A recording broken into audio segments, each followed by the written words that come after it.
আসসালামু আলাইকুম। সংবাদে আপনাদের সবাইকে স্বাগত জানাচ্ছি। আমি ফিরোজ তোহা। শুরুতেই সংবাদ শিরোনাম। বাংলাদেশের সর্বশেষ গুরুত্বপূর্ণ আপডেট সংবাদে আপনাকে স্বাগত। শুরুতেই সংবাদ শিরোনাম, পরে বিস্তারিত। শুরুতেই জানাবো, মেঘালয়ে উঠছে বাংলাদেশি ড্রোন। অবশেষে জানা গেল ভারতের মেঘালয় রাজ্যে বাংলাদেশের সঙ্গে আন্তর্জাতিক সীমান্ত পেরিয়ে কি করে একাধিক ড্রোন উড়ে এলো তা খতিয়ে দেখছে নিরাপত্তা বাহিনীগুলো। এ বিষয়ে গুরুত্বপূর্ণ সংবাদ জানাবো, সঙ্গেই থাকুন। এদিকে ঢাকা চট্টগ্রাম মহাসড়কে বিক্ষোভ, যান চলাচল বন্ধ।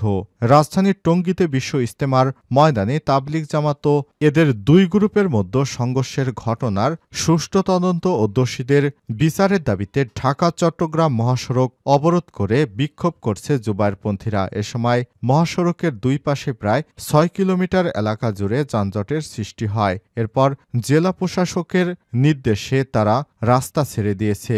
প্রায় ১ ঘণ্টা ধরে তারা বিক্ষোভ সমাবেশটি পরিচালনা করে।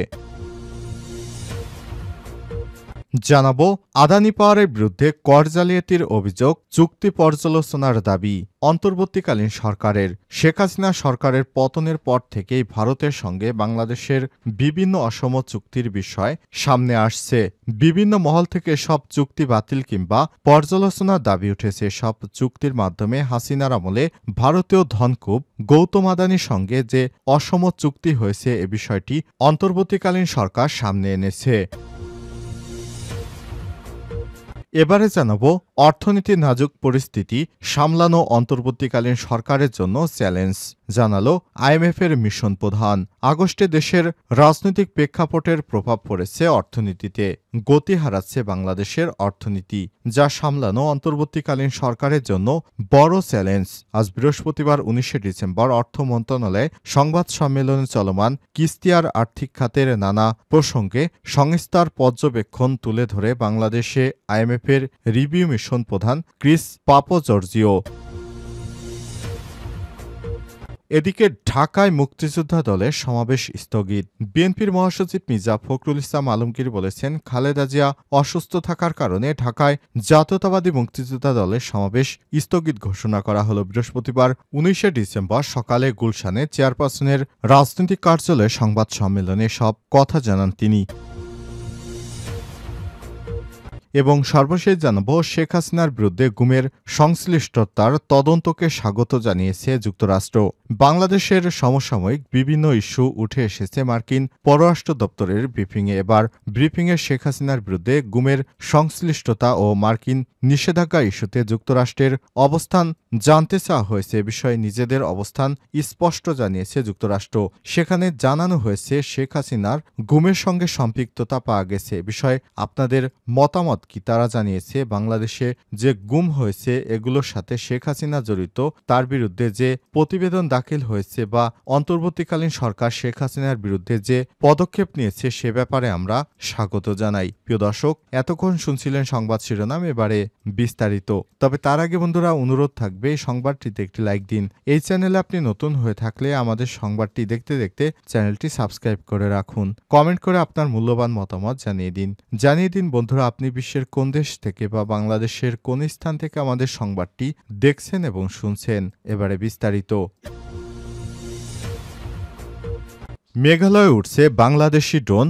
অবশেষে যা জানা গেল, ভারতের মেঘালয় রাজ্যে বাংলাদেশের সঙ্গে আন্তর্জাতিক সীমান্ত পেরিয়ে কি করে একাধিক ড্রোন উড়ে এলো তা খতিয়ে দেখছে নিরাপত্তা বাহিনীগুলো।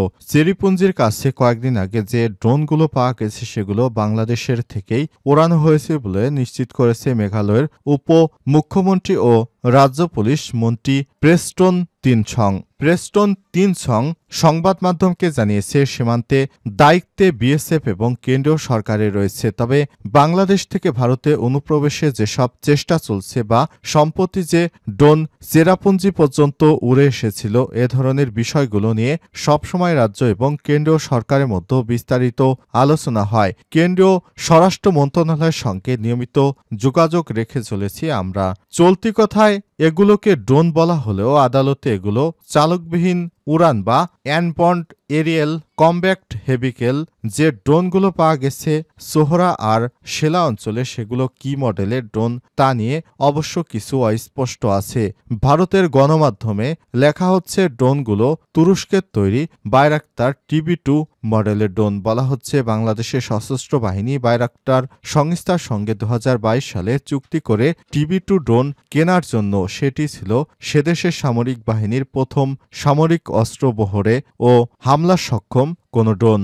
ভারতের সীমান্তরক্ষী বাহিনীর এক কর্মকর্তা নাম উল্লেখ না করা সত্ত্বে জানিয়েছে এ ধরনের ড্রোন এতটাই উচ্চতায় ওড়ে যে খালি চোখে তা দেখা সম্ভব হয় না। তিনি আরও জানান এ ধরনের ড্রোন মূলত নজরদারি চালানোর জন্যই ব্যবহৃত হয়। এ অঞ্চলে কাজ করছে এমন একজন BSF এর কর্মকর্তা জানান মেঘালয় সীমান্তে মাদক চোরাচালান কাজে ও ড্রোন ব্যবহারের ঘটনা ঘটেছে আগে। তবে এই ড্রোনগুলো কোত্থেকে এসেছে বিষয়ে কোনো আনুষ্ঠানিক বক্তব্য দেয়নি ভারতীয় BSF বা সামরিক বাহিনীর প্রধানেরা।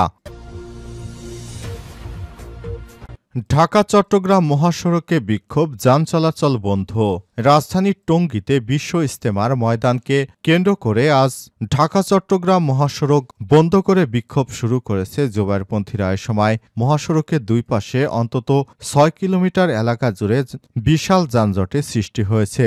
বৃহস্পতিবার ১৯ নভেম্বর পূর্ব ঘোষিত কর্মসূচি অনুযায়ী সকাল 11:30 থেকে 12:10 পর্যন্ত জোবাইরপন্থীরা মহাসড়কে অবস্থান নিয়ে বিক্ষোভ করেন। সমাবেশ থেকে তারা দাবি জানান রাতের অন্ধকারে সাতপন্থীদের যারা নিরীহ তাবলিগ জামাতের সঙ্গীদের উপর হামলা চালিয়ে হত্যা করেছে তাদের দ্রুত গ্রেপ্তার ও ফাঁসি নিশ্চিত করতে হবে। এছাড়াও কুমিল্লা জেলার সকল মসজিদ থেকে সাতপন্থীদের সকল কার্যক্রম নিষিদ্ধ করতে হবে।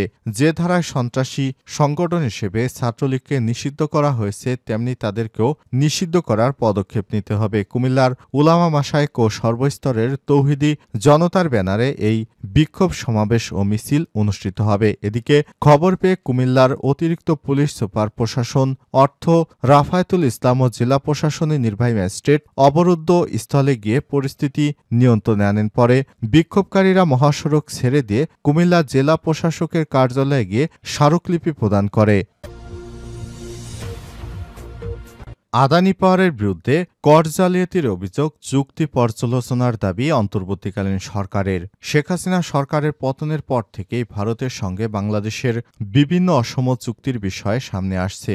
বিভিন্ন মহল থেকে সব চুক্তি বাতিল কিংবা পর্যালোচনার দাবি উঠছে। সব চুক্তির মধ্যে হাসিনার আমলে ভারতীয় ধনকুবের গৌতম আদানির সঙ্গে বিদ্যুৎ চুক্তির বিষয়টি অন্যতম।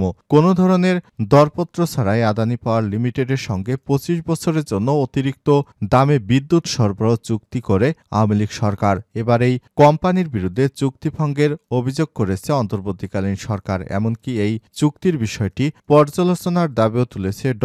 মোহাম্মদ ইউনূসের সরকার। বৃহস্পতিবার 19 ডিসেম্বর এক বিশেষ প্রতিবেদনে প্রথমবারের মতো সব তথ্য জানিয়েছে রয়টার্স। বার্তা সংস্থাটির খবর অনুযায়ী বাংলাদেশের অন্তর্বর্তীকালীন সরকারের অভিযোগ, আদানি পাওয়ারের চুক্তি ভঙ্গ করেছে ভারত সরকারের কাছ থেকে কর অব্যাহতি সুবিধা বাংলাদেশকে প্রদান করেনি আদানির ঝাড়খণ্ডের গড্ডার বিদ্যুৎ কেন্দ্রটি। এই সংক্রান্ত নথিপত্র পর্যালোচনা করে এসব তথ্য জানিয়েছে রয়টার্স। অর্থাৎ সোজা কথায় বলতে গেলে ভারতের সরকারের কাছ থেকে আদানি পাওয়ার যে করের সুবিধা পেয়েছে সেই করের সুবিধা বাংলাদেশ সরকারকে দেয়নি। বিদেশে বিদ্যুৎ রপ্তানি করতে হলে ওই দেশকে রপ্তানি বাবদ যে কর দিতে হয় ওই করের টাকা ভারত সরকারকে দেয়নি এই আদানি গ্রুপটি। অপরপক্ষে বাংলাদেশকেও যেহেতু ভারতকে করের টাকা দেয়নি, বাংলাদেশকেও তারা ছাড় দেয়নি। সুতরাং এই অসম চুক্তির বিষয়ে কথা বলেছে অন্তর্বর্তীকালীন সরকার। অর্থনীতির নাজুক পরিস্থিতি সামলানো অন্তর্বর্তীকালীন সরকারের জন্য চ্যালেঞ্জ, বললেন IMF-এর মিশন প্রধান। আগস্টে দেশের অর্থনৈতিক প্রেক্ষাপটের প্রভাব পড়েছে অর্থনীতিতে, গতি হয়েছে ধীর, যা সামলানো অন্তর্বর্তীকালীন সরকারের জন্য বড় চ্যালেঞ্জ। বৃহস্পতিবার 19 ডিসেম্বর অর্থ মন্ত্রণালয়ে সংবাদ সম্মেলন চলমান কিস্তি আর আর্থিক খাতের নানা প্রসঙ্গে সংস্থার পর্যবেক্ষণ তুলে ধরে বাংলাদেশে IMF-এর রিভিউ কমিশন প্রধান ক্রিস পারপাজর্জিও। সংবাদ সম্মেলনে ক্রিস পারপাজর্জিও বলেন, আন্তর্জাতিক মুদ্রা তহবিল IMF বাংলাদেশের পূর্বের শর্ত পূরণের পর ফেব্রুয়ারিতে চতুর্থ ধাপে 64 কোটি $50 লাখ ঋণ দেবে। এ লক্ষ্যে আগামী বছরের 5ই ফেব্রুয়ারি প্রস্তাবটি সংস্থাটির নির্বাহী পর্ষদ বোর্ড সভায় রাখা হবে। পর্যালোচনা শেষে অনুমোদনের পর 10ই ফেব্রুয়ারির মধ্যে তা বিতরণ করা হবে। এ সময় তিনি আরো বলেন, বাংলাদেশের অর্থনীতি চিত্র খুব একটা আশাব্যঞ্জক নয়। দীর্ঘদিনেও নিয়ন্ত্রণে আসছে না মূল্যস্ফীতি, যা IMF-এর ধারণার চেয়ে অনেক বেশি। ক্রিস পারপাজর্জি আরো বলেন, বাংলাদেশের রাজনৈতিক প্রেক্ষাপট পরিবর্তিত হলেও বাংলাদেশের আর্থিক খাতের সংস্কারে গুরুত্ব দিচ্ছে IMF। আর্থিক খাতে সংস্কার উদ্যোগ নিয়ে তিনি বলেছেন, সঠিকভাবে খেলাপি ঋণ নিশ্চিত করতে হবে, আর্থিক খাতে পুনর্গঠনের জন্য কাজ করতে হবে। রোডম্যাপ বাংলাদেশ ব্যাংকের স্বাধীনতা ও সুশাসনের প্রতিও জোর দেন IMF-এর মিশন প্রধান। জানা যায়, IMF-এর শর্ত পূরণ করে 18ই ডিসেম্বর শেষে নিট রিজার্ভ $15.58 বিলিয়ন। সেখানে ডিসেম্বর পর্যন্ত দাতা সংস্থার লক্ষ্য ছিল $15.3 বিলিয়ন। উল্লেখ্য, IMF-এর চতুর্থ কিস্তি ছাড়ের আগে শর্ত বাস্তবায়ন অগ্রগতি পর্যালোচনা ও ঋণের নতুন বিষয় দর কষাকষি করতে গত 3ই ডিসেম্বর থেকে IMF গবেষণা বিভাগের ডেভেলপমেন্ট মাইক্রো ইকোনমিক্সের প্রধান ক্রিস পারপাজিওর নেতৃত্বে 13 সদস্যের একটি প্রতিনিধি দল ঢাকা সফরে আসে।